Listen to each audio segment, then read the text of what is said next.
Mais à l'époque, les franges n'existaient pas. Ça, OK. Les franges n'existaient pas.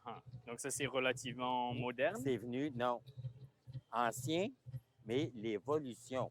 Mhm. Ça veut dire que nous autres, quand on arrivait à nos campements, nos familles, ben, on arrivait de la chasse, mais dans le bois, là, c'est tout plein d'embûches, puis des herbages, puis des branches d'arbres.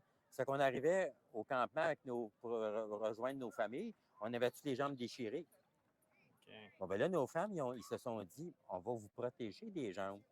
C'est là qu'ils ont conçu, ils ont appelé ça les mitas. Mais la mitasse, parce que c'était pratique, ça respirait. Oui. On pouvait aller à l'eau aussi, aller pêcher. Mais avant les franges, la pièce de cuir qui est toute cousue à la main, Oui. refermée, c'est qu'on gardait le morceau allongé de l'animal. Mais quand on allait à la pêche, ce qui veut dire qu'on sortait de l'eau, on était tellement imbibé d'eau, ça prenait tellement de temps à sécher.